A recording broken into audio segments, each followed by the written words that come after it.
en los cielos, y que con el gran amor, Dios mío, nos amas y nos bendices y vives también en nosotros. Yo te doy las gracias por esta hora y por este tiempo en el cual nos permites y nos das la bendición de poder escudriñar y aprender de tu palabra. Bendícenos esta noche y favorécenos conforme, Dios mío, las enseñanzas que tú tienes con este manjar espiritual en este capítulo 8 de Hebreos, el cual yo te pido, Señor, nos bendigas con él.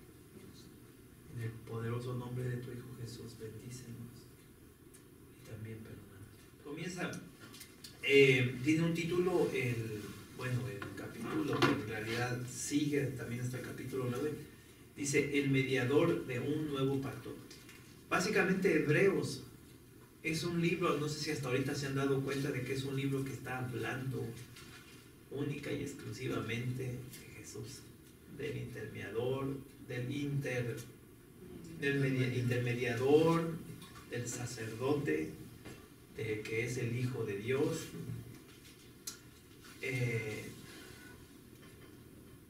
Y ahora vamos a seguir viendo a ver qué nos habla en este capítulo. Dice, ahora bien, primer versículo, ahora bien, el punto principal de lo que venimos diciendo es que tenemos tal sumo sacerdote, el cual se sentó a la diestra del trono de la majestad en los cielos, ministro del santuario y de aquel verdadero tabernáculo que levantó el Señor y no el hombre. La Escritura dice, cuando en Éxodo manda a Moisés para que construya el tabernáculo, le dice, y diséñalo de la forma en la cual te mostré en el monte. Vale decir que cuando Moisés está diseñando el tabernáculo, él había tenido una visión de un tabernáculo cuando estaba allá con el Señor esos 40 días y 40 noches en el monte de Horeb. Entonces aquí habla de nuestro Señor Jesús como el sumo sacerdote que está sentado a la diestra del Padre, o sea que ese es el lugar de Él en el cielo, y que Él es ministro del santuario verdadero, que es el tabernáculo de Dios. Ahora bien, aquí hay algo bien interesante a hablar con respecto al tabernáculo. Tabernáculo quiere decir el lugar de descanso, tienda, lugar de descanso. También se le nombra el lugar de reunión, donde se reúne, se unifica tanto Dios con su pueblo.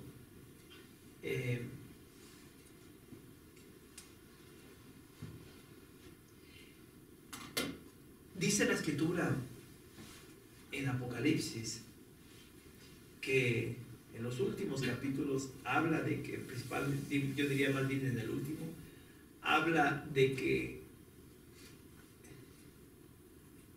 allá en el cielo está una ciudad que viene siendo el tabernáculo de Dios.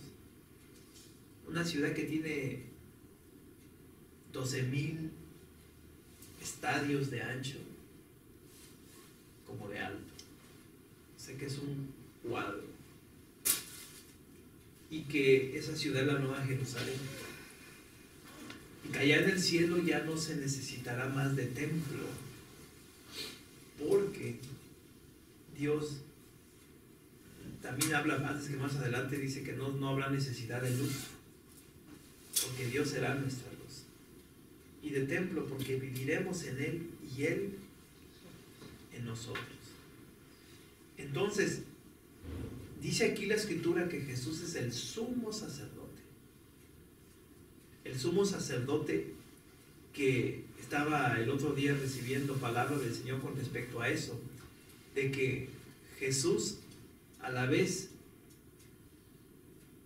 como fue el Cordero de Dios, también es el sacerdote de Dios. Es el intermediador entre los hombres y Dios, como como este sacerdote lo hacía. Entonces, el mismo sacerdote fue el mismo sacrificio para ser intermediador entre los hombres y Dios, y para que ahora sí nosotros los hombres pudiésemos tener esa nueva relación, nuevamente esa relación que se había perdido antes. Entonces Jesucristo es el sacerdote, pero a la vez también es el sacrificio. Ya no es como antes, ¿verdad? Como se solía hacer. Un sacerdote, ¿verdad? Un sumo sacerdote entraba al lugar santísimo y oraba por sus pecados y por los pecados del pueblo. Pedía perdón por ellos. Ahora no, ahora Jesús vino y entró una vez nada más y para siempre. Y ahora esa oración, esa petición está abierta. ¿Cómo esa petición? Si ya Jesús una vez no solamente pidió, sino que dio su vida, fue el mismo sacrificio, porque antes se necesitaba del sacrificio de un animal y de que para que se tomase la sangre del animal y se pusiese en un utensilio, en un vaso, y esa sangre, ¿verdad?, se salpicara en el altar y se pidiera perdón.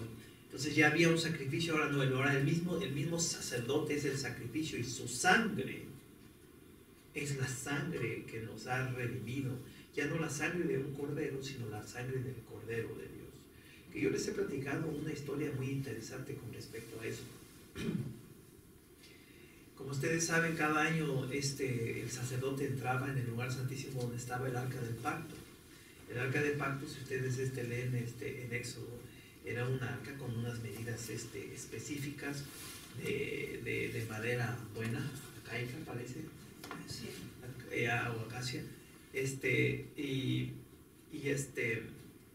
estaba cubierta de oro por dentro como por fuera, más aparte tenía unas figuras alrededor, y luego tenía los dos ángeles que estaban uno de cada lado, con sus alas, ¿verdad?, extendidas, y simbólicamente ese era el lugar, era el trono de Dios en la tierra.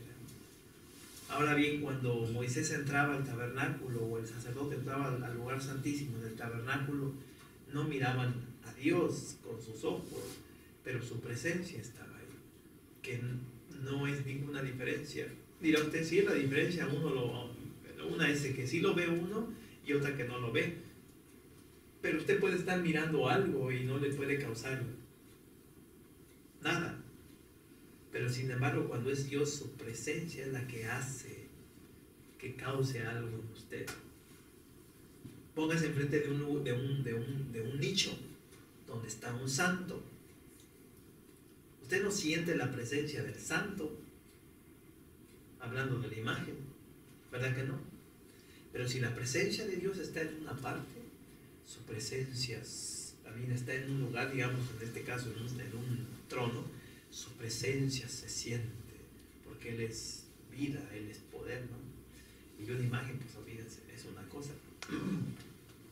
Entonces, Moisés entraba a este lugar, ¿verdad? Yo les he dicho que en el libro de Jeremías es el último libro donde se menciona el Arca del Pacto. Porque ya para los tiempos en que regresaron de Babilonia, después de esos 70 años que estuvieron en el cautiverio allá en Babilonia, regresaron y reedificaron el templo, primero con Nehemías, y después se hizo, digamos, una base de un templo, se hizo un templo más o menos ahí, ¿verdad?, hecho más sin cuidado. Y ya en tiempos del rey Herodes el Grande, se hizo un templo majestuoso, bonito, que usted lo puede ver el día de hoy en fotos, en miniatura lo han hecho en ciertas partes, y era un templo muy, muy hermoso, muy bonito, y Jesús lo miró. Bueno, en ese templo también tenía su lugar santo y su lugar santísimo, igualito que el santuario. El lugar santo es de las gradas para abajo, hacia atrás, y el lugar santísimo es de las gradas para arriba. Entonces, en ese templo Moisés entraba y estaba ante la presencia del Señor. Estaba el arca. Para este tiempo que les acabo de decir ya no estaba, porque hay historias donde dicen que cuando la ciudad iba a ser saqueada, iba a ser derribada, porque la derribaron los babilonios, o los caldeos, si se puede decir de esa forma. Ellos escondieron el arca. O sea que cuando llegaron al templo, en ese tiempo era el templo de Salomón, y el templo de Salomón estaba mucho más bonito que el templo que les acabo de decir de Herodes, porque Salomón lo rellenó por dentro de oro. El lugar santísimo, y había 2 querubines gigantes, grandes, adentro del lugar santísimo, cubiertos de puro oro. Había 10 mesas cubiertas de oro, 10 candelabros cubiertos de oro, bóvedas de esos eran de oro. Por, o sea que ahí había, por eso el templo de Salomón es una de las maravillas, digamos, no reconocidas del Antiguo Testamento, del Antiguo Mundo, pero eso era algo tremendo. Y luego hay historias de la manera en cómo él lo diseñó, fue una manera muy especial. Él diseñó el templo de tal manera que en el lugar santísimo había una cámara abajo. Cuando digo una cámara me estoy refiriendo a un chamber. Entonces, en la parte de afuera de la entrada del templo había dos pilares. Y los pilares en la parte de arriba tenían de 5 pies. 5 pies vienen siendo 40-45 centímetros por pie, so, vienen siendo que serían unos 3 metros por ahí. Póngale usted alrededor de 3 metros. Había estaba hecho de bronce, y ahí en ese lugar trabajaba de esta forma. 2 columnas se sumían para abajo porque había arena abajo. O sea, lo que la sostenía no era algo sólido, sino que había arena. Pero eran tan altos que la gente no se daba cuenta de eso. Entonces esa arena estaba conectada a una especie como de hacia abajo que era, digamos, era como un tipo varilla, pero no de esa forma, que estaba conectada al lugar santísimo. O sea que estaba largo. Entonces cuando esas se sumían, cuando esas se bajaban, hacían algo hidráulico con arena, porque ellos utilizaban arena, y entonces el lugar santísimo, había una plataforma que se bajaba. En esa plataforma era donde estaba el arca del pacto. Estoy hablando del templo de Moisés, de Salomón. Entonces, cuando estaban amenazados de que los babilonios los iban a destruir, estos la bajaron y se la llevaron, y después volvía a subir, y estas cosas volvieron a subir. No sé cómo trabajaba eso, por ahí una vez miré una ilustración, pero el hecho de que volvía a subir la plataforma para arriba. Entonces en esa cámara había un túnel. No un túnel así bonito, como eso, así todo bien bonito, así como luego lo pintan en las películas. No, era un túnel, ¿verdad?, que lo habían hecho, ¿me entienden?, ahí, así un poco rústico, medio feíto, pero era un túnel que corría hacia el norte de la ciudad. Corría hacia el norte por debajo. Porque el monte Sión es un monte que es de pura piedra ahí abajo, debajo de la plataforma de donde está ahorita esa cúpula, el dome que le dicen, ahí en Jerusalén. Eso allá abajo hay cuartos, pero todo ha sido esculpido, y hay unas piedras gigantescas. Bueno, esa es otra historia. Bueno, entonces ese túnel sale exactamente al terminar el término, porque salen otros túneles, otras partes, pero ese túnel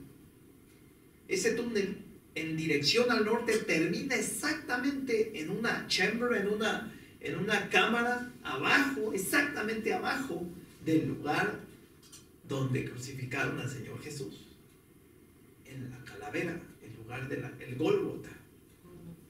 Entonces, yo les había comentado a algunos hermanos que dice la Escritura que cuando Jesús muere, tiembla. Entonces, cuando tiembla, el arca del pacto estaba allá abajo, exactamente debajo de donde él estaba crucificado. Cuando tiembla, se craquea la tierra y su sangre que estaba corriendo se baja por esa craqueada y cae exactamente sobre una caja como tipo urna, pero grandota, donde el arca del pacto estaba, que con el temblor se quebra la tapadera de arriba, la tapadera se quebra, pero la sangre cae exactamente arriba del arca del pacto. Porque en 1984, un siervo de Dios que nunca ha sido reconocido por los maestros estos que se las comen y se las saben todas, estos eruditos y los arqueólogos que nunca lo reconocieron al hermano, en 1984 él la descubrió. Y cuando la descubrió, el primero que se metió a ver fue un muchacho que estaba trabajando para ellos, y parece que era libanís el muchacho. Dice que cuando el muchacho se metió y miró, se salió como loco, espantado. ¿Quién sabe qué miraría? Que nunca le quiso decir a él. Entonces él fue y se asomó, y ahí estaba en ese cuarto cubierto, había piedras, como tipo de piedras pequeñitas, que estaban, digamos, alrededor, como que medio tapando el arca del pacto, que estaba en una urna.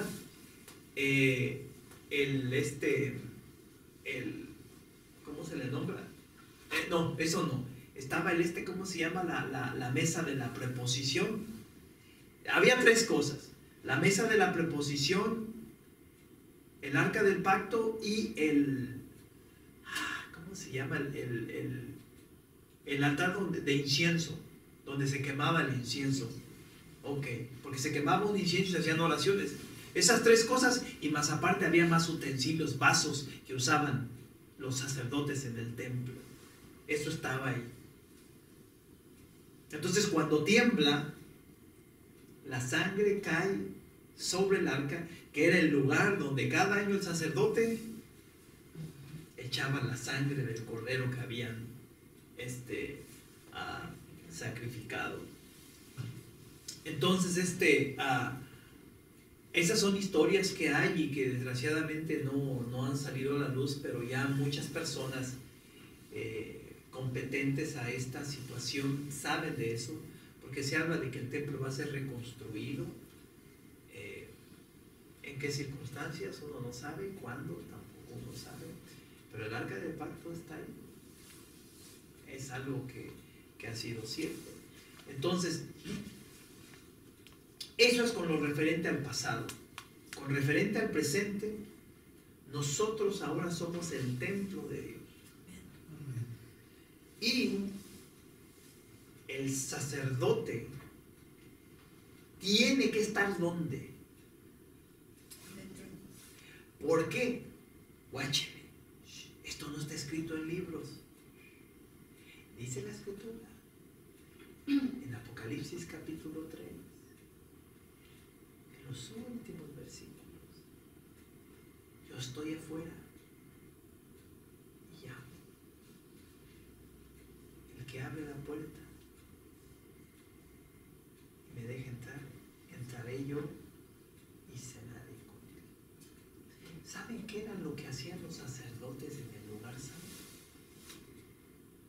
Por eso había una mesa que se llamaba la mesa de los panes de la preposición, y los únicos que podían comer ese pan eran los sacerdotes, porque esa era una alusión de lo que se hizo allá en el monte Sinaí, cuando subieron esos 70 líderes o príncipes con Moisés, y allá les apareció un piso azulito como zafiro bien bonito y una mesa donde comieron y estuvieron con Dios. Entonces todo eso representa a Jesús. Por eso es que dice la Escritura, dice el Maestro, el que abre la puerta. He aquí yo estoy a la puerta, dice. He aquí yo estoy a la puerta y llamo. Si alguno oye mi voz y abre la puerta, entraré a él y cenaré con él y él conmigo. Y haremos un pacto. Entonces es bien importante que entiendan una cosa. Por eso es que no nada más es ir a la iglesia o ser hijo de un padre o de un pastor cristiano es suficiente para decir que uno es salvo. No, uno tiene que dejar entrar al maestro para que el maestro entre y cene con nosotros y haga ese pacto. Y el sacerdote, que es él, se quede ahí para siempre. Porque aquí acabamos de leer una escritura que dice: Él es ministro del santuario y de aquel verdadero tabernáculo que levantó el Señor. Entonces este tabernáculo que ahora somos nosotros, el lugar de descanso, el lugar de reunión de Dios con nosotros, es nosotros. Y Jesús tiene que morar en nuestras vidas para que entonces haya el intermediador entre Dios y nosotros esté en este templo. ¿Están entendiendo lo que les quiero decir? Entonces, la misma palabra de Dios encaja. Unos versículos por allá, otros versículos por aquí, pero encajan todos. Así que ese sumo sacerdote, el lugar donde debe de estar es en su templo. Si usted no ha recibido a Jesús como su Salvador, tiene que recibirlo. Tiene que abrir la puerta para que Él entre y entonces haga ese pacto con usted. Amén. Gloria al Señor. Mucha explicación me da para un par de versículos, pero hay más historias tremendas. Versículo que sigue, versículo 3, hermana, que sigue hablando del mismo tema. Porque todo sumo sacerdote está constituido para presentar ofrendas y sacrificios, por lo cual es necesario que también éste tenga algo que ofrecer. Ok. ¿Y qué es lo que ofrece el Señor Jesús? Su propia vida, su sacrificio. Amén. Versículo 4, hermano Carlos. Así que si estuvieses sobre la tierra ni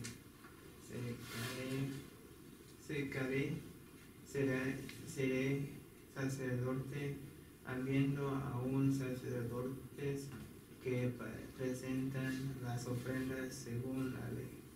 Muy bien, así que si estuviese sobre la tierra, ni siquiera sería sacerdote, habiendo aún sacerdotes que presentan las ofrendas según la ley. O sea, él no está, ¿verdad?, en la tierra en el sentido en el cual la Escritura nos está diciendo. Versículo 5, hermano Alejandro. Los cuales sirven a lo que es figura y sombra de las cosas celestiales, como se le advirtió a Moisés cuando iba a erigir el tabernáculo, diciéndole: mira, haz todas las cosas conforme al modelo que se te ha mostrado en el monte. ¿Se acuerdan que les dije eso? Y eso está en Éxodo capítulo 25, versículo 40. La gran necesidad que nosotros tenemos, que Dios nos revele su palabra, nos revele su plan, nos revele su voluntad, nos revele su doctrina. Que Él nos revele, no que seamos nosotros. ¿Por qué les digo esto? Por la circunstancia que se le presenta a ella. Estas personas piensan que usted y yo somos unos ignorantes. Porque yo creo que los que han tenido conversaciones con ellos saben lo que les estoy diciendo. El testigo de Jehová piensa que usted y yo somos unos ignorantes y que ellos Son inteligentes. y saben, ¿verdad? Y cuando usted los escucha, pues son inteligentes en su propio concepto, con sus propias ideas, y con sus propios caminos. Entonces, tenga cuidado de no escuchar. Porque el que escucha, le cae el dicho ese como que la curiosidad mató al gato. De repente le puede pasar, de veras, que le salga esa expresión a usted. Y eso quiere decir que le convenció algo. Entonces, no es que uno busque estar en debate o en pelea con personas así, sino que no vale la pena gastarlas el tiempo en debates con respecto a este tipo de cosas. ¿Me están entendiendo? Es bien importante, y aquí viene la enseñanza, es bien importante que usted tenga, entienda, crea y sepa una comunión con Dios en la cual escuche su voz, ya sea en el espíritu, si le habla al oído, ¿verdad? Que puede pasar, gloria a Dios, pero que sepa cuando Él es el que le está enseñando, le está hablando, y que le revele a uno, que le revele, porque ¿sabían ustedes que la palabra tiene que ser confirmada? A todos a los que Dios les habló, les confirmó lo que les había dicho. Y si Dios le da a usted una palabra, Él se la va a confirmar con frutos. Pero hay que escucharlo a Él. Hay que escucharlo a Él. Porque Él tiene siempre un diseño según su misericordia para con nosotros. Muy bien. Gloria al Señor. Hermana, le toca el 6, ¿verdad? Ahora tanto al mejor ministerio es el suyo, cuanto es mediador de un mejor pacto establecido sobre mejores promesas. O sea que tenemos mejores promesas. Las promesas que ahora tenemos son promesas eternas, promesas de vida eterna, promesas de riquezas espirituales.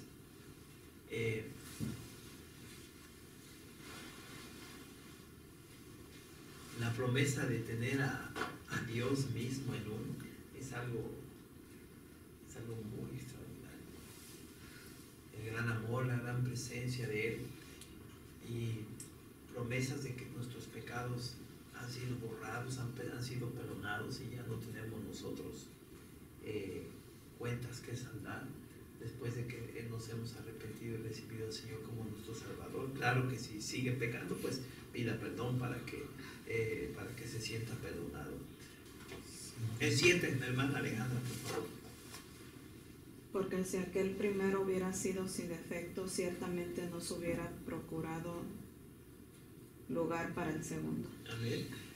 Precisamente porque tenía defecto el primero, el segundo no tiene defecto. Es perfecto. O sea que es eterno. Versículo 8, hermana Dora, por favor. Porque reprendiéndolos dice: he aquí vienen días, dice el Señor, en que estableceré con la casa de Israel y la casa de Judá un nuevo pacto. Un nuevo pacto. Amén. Y es en el que estamos nosotros. Versículo 9, hermano.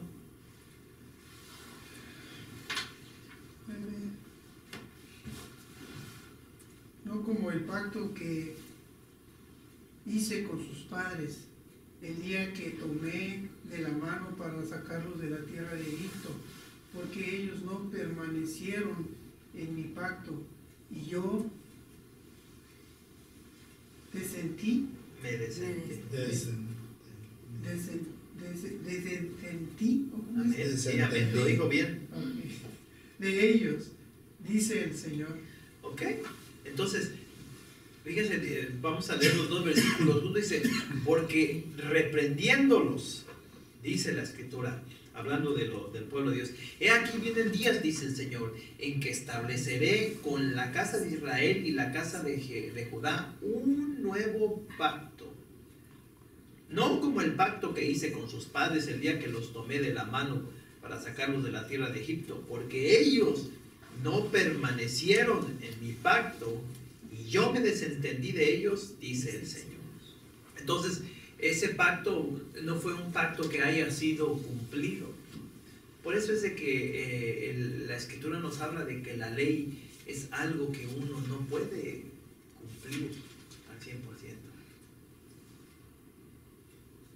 Aquí ellos no pudieron porque la ley no se puede cumplir. No hubo ni siquiera un hombre que haya cumplido la ley jamás, completamente. Ni siquiera uno. Y mucho, bueno, también esto incluye a las mujeres. O sea, ni siquiera uno. Es necesario este intermediario, lo digo bien, intermediador entre nosotros y Dios, que es el Señor Jesucristo.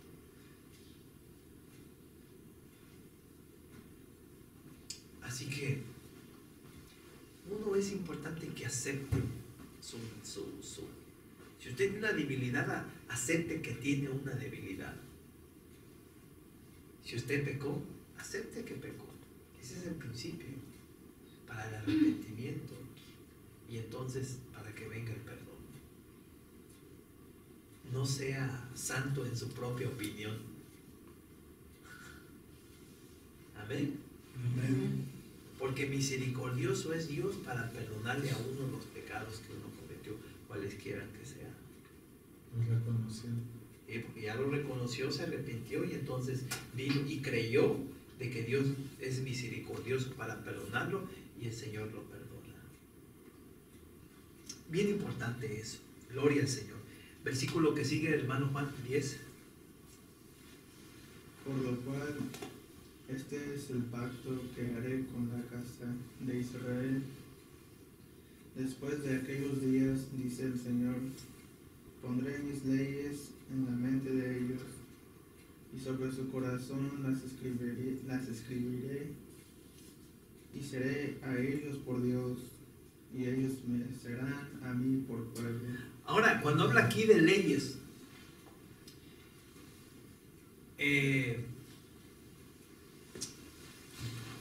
dice que las va a escribir en el corazón. Vale decir que antes estaban escritas, digamos, en una piedra, en un papel, en un documento. Y se tenía que obedecer, ¿no?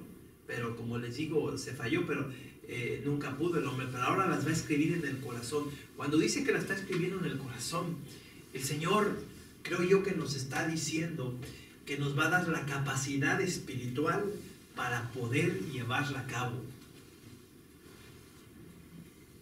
Sí, miren, una cosa, guáchenme con lo que les voy a decir, pongan mucho ojo. Una cosa es esto. Una cosa es de que usted se tome un Monster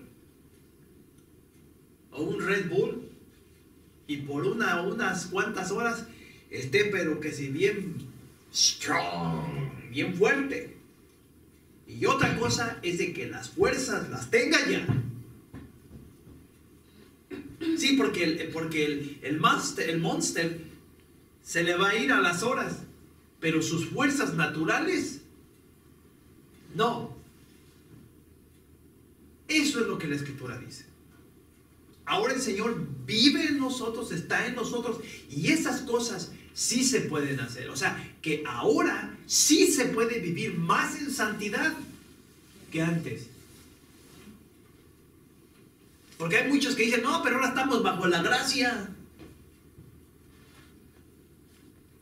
Por eso, ¿verdad? Uno es como es y el Señor sabe y nos perdona y pues estamos cubiertos. Gloria a Dios que estamos cubiertos por su gracia. Pero también la Escritura nos está diciendo indirectamente aquí que ahora Él vive en nosotros y ahora sí las cosas se pueden hacer mejor que antes. Porque antes nunca jamás nadie las pudo hacer y Jesús sí pudo. Pero Jesús era el Hijo de Dios. ¿Y usted de quién es hijo? De Dios. Aleluya. El 11. Sí.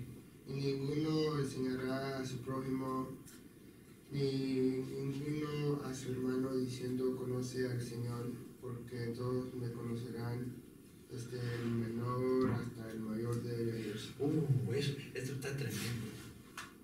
Tenga comunión con Dios y pídale para que le den cosas extraordinarias, porque aquí lo dice, y le enseñe y le muestre cosas que nunca nadie puede hacer. Por eso yo no soy muy amante de profesores de seminario, más cuando van a predicar. I don't think so. Si yo veo que tiene un testimonio porque ese es su fruto y el Señor está haciendo grandes cosas en su vida, yo lo escucho. Pero si nada más está en un aula enseñando, nada más le va enseñando ya. Porque no le está enseñando lo que vive. Eso es algo muy especial. Es imposible, escuchen bien, es imposible, aunque Dios tenga personas así en el mundo, en ese lugar, es imposible que una persona llena del poder de Dios, la presencia de Dios y de tener comunión con Dios, es imposible que esté en un cuarto enseñando nada más. Es como la misma escritura lo dice. Es como o el de los 7 diáconos, ¿cómo se llamaba el primero? Que lo mataron a pedradas. Es como Esteban. Esteban había sido ungido para servir en la iglesia. Y le fue imposible quedarse ahí teniendo tanto de Dios, teniendo la gloria del Espíritu. Hombre, del Espíritu Santo se salió para afuera a llevar la palabra y a llevársela a los peores, a los que terminaron matándolo. Y dice la Biblia que hacían prodigios y señales. Entonces es imposible que una persona que tenga la unción y el poder y la presencia de Dios, que nada más esté quieto en un lugar. No tiene que salir, porque eso que el Señor hace es maravilloso. Estas cosas hay que desearlas. Esto puede ser pan de todos los días si usted quiere. Pan de todos los días. No es nada más en una ocasión en la cual se va a hacer algo especial. No, esto es algo de todos los días. Gloria al Señor por eso. Nosotros tenemos esa promesa de que Él directamente nos puede hablar. Versículo 12 dice: porque seré principio a sus injusticias. Sí. Gracias, hermano, por eso como que me dice para cada uno de ellos. Porque seré propicio a sus injusticias. ¿Sabe lo que es propicio, verdad? Una hermana dijo que sí y la otra hermana le dijo que no. ¿Usted no sabe? ¿No? Y le va a tocar. Diga, propicio es lo principal, lo propio, ¿no? ¿Ese sería principio? A lo mejor estamos confundiéndonos. Como el propósito. Propósito, eso es algo diferente. Propicio. ¿Comienzos eran? No, está diciendo lo mismo que el hermano. Mientras que un fariseo estaba: Señor, yo te doy gracias porque diezmo, porque cumplo la ley y porque no soy como aquel publicano pecador. Y aquel estaba allá dándose, que se da golpes en el pecho, decía, y aquel estaba: séme propicio, séme propicio. ¿Justicia? Ok, va, ahí va. Favor, muy bien. Perdón. Misericordia. Entonces dice que Dios será misericordioso, compasivo a sus hijos.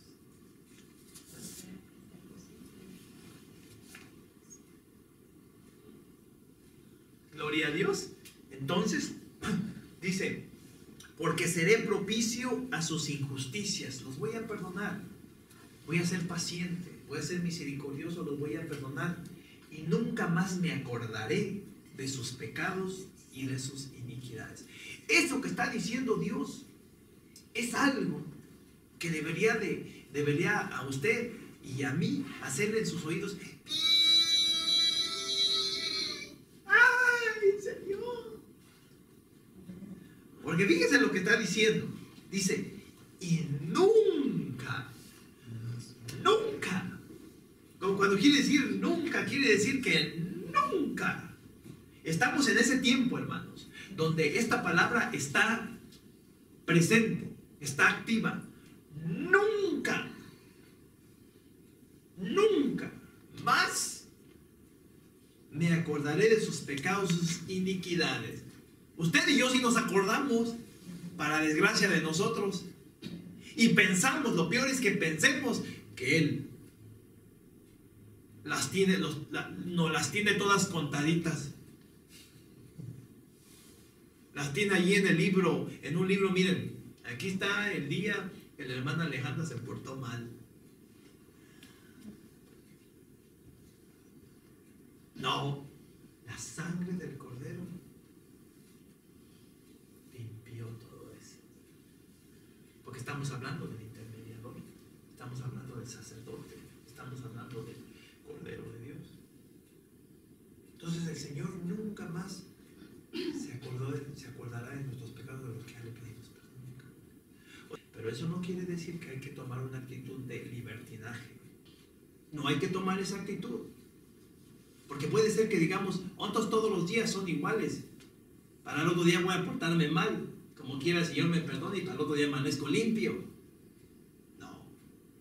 Porque le viene la corrección. Aquí, en esto que le voy a decir, es donde entra la palabra. Para que se la adjudique a usted. No para que piensen los demás o piensen el mundano. Porque el mundano es otra cosa. El que no ha creído. Aquí es donde la palabra tiene mucho sentido cuando dice que el Hijo de Dios, el cual él ama, o al que ama, él azota. No me cambien la palabra disciplina o corrija. Azota. Porque azotar es una cosa, corregir es una cosa, ¿y cuál dijo usted? Disciplina. Y disciplina. Sí, porque esa costumbre tienen algunos hermanos de decir, pero se está refiriendo a corregir. Cambien. Nos gusta acomodar las cosas, como les dije. Y eso está mal.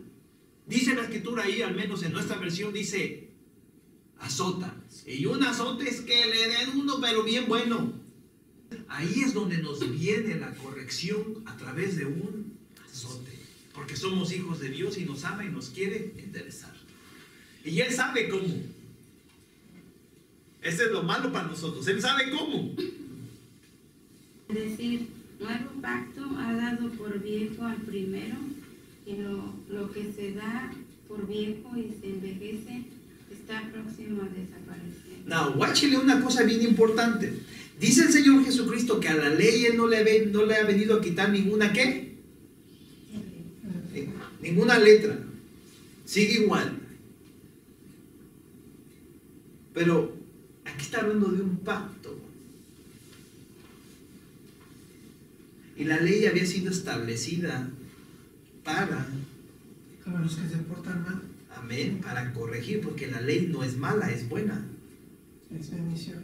La ley santifica cuando uno la obedece. Pero como el hombre nunca pudo, ¿verdad? Vino este pacto. Y en este pacto, cuando dice aquí, el nuevo pacto, es que aquel pacto ya no es ahora, hay un nuevo pacto. Ahora eso no quiere decir que la ley sea mala. En este nuevo pacto ya leímos acá en los primeros versículos de que Él va a escribir estas leyes en nuestro corazón, en la misma ley. Ahora sí la vamos a poder hacer. O sea, la ley sigue siendo la misma. No adulterar, no robar o hurtar, no levantar falso contra su prójimo y todo ese tipo de cosas que dice la Escritura en sus mandamientos. Sí las puede uno hacer. Pero ahora en este pacto Él las está escribiendo en nuestro corazón. Él vive en nosotros. Entonces se tienen que seguir haciendo. Y aquí básicamente de lo que está hablando también es de que ya si usted le va haciendo seguimiento a lo que vamos leyendo, se está refiriendo al sacrificio que se hacía, al sacerdote que entraba al lugar santo y pedía perdón por sus pecados y los pecados del pueblo. Entonces, como que año con año, o sea, eso ya no es, ahora es esto. Pero por eso hago hincapié y me refiero a la ley sigue siendo la ley, y la ley es buena, la ley no es mala. Hay leyes que los judíos ya ponían en su afán de ser legalistas, pero esas no entran aquí. ¿Cuál es como el lavarse las manos para comer? Que es higiénico, pero para ellos lo hacían una ley, todo un ritual, eso y muchas otras cosas más. Como por ejemplo lo del sábado, que no querían mover nada, ni ir a ninguna parte, y que no querían que el Señor sanara. Eso está mal. ¿Están entendiendo? Si de repente por aquí todo un sabatista sentado con dos va a decir, entonces quiere decir que sí hay que cumplir el sábado. Cúmplanlo entonces. No problem. Pero ustedes que no lo cumplen están pecando. Pues nosotros no hemos dicho que nosotros no pecamos. Gracias al Señor usted no peca porque usted cumple el sábado.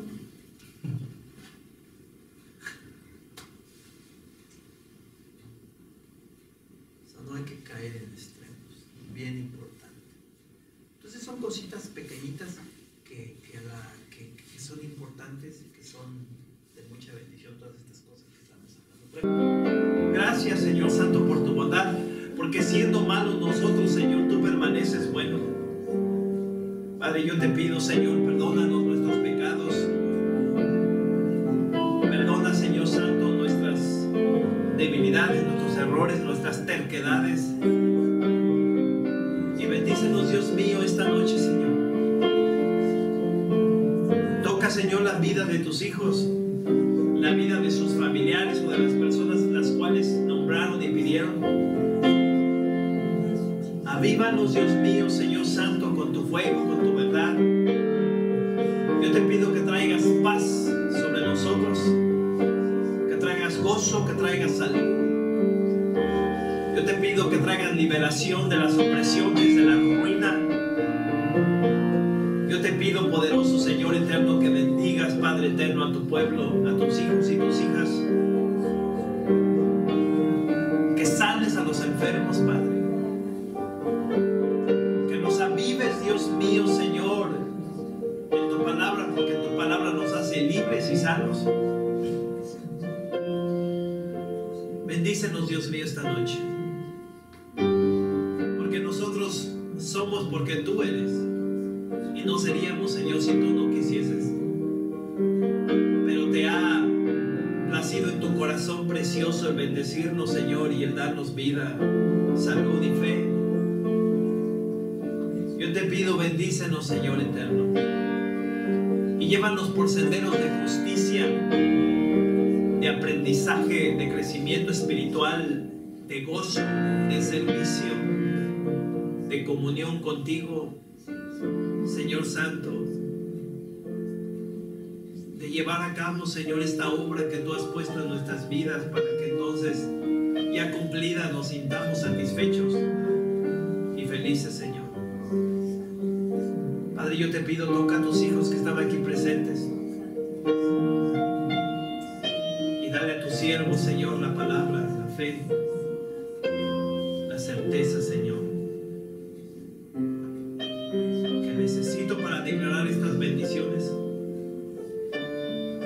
Bendícenos y dame cordura y amor y paciencia para seguir sirviéndote en este lugar donde estamos sirviéndote.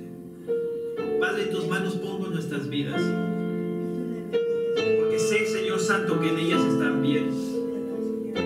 Y declaro en el nombre de Jesús que esta enseñanza que recibimos el día de hoy no solamente toque nuestras vidas y nos llene de bendiciones, Señor, sino también aquellos quienes la escuchen.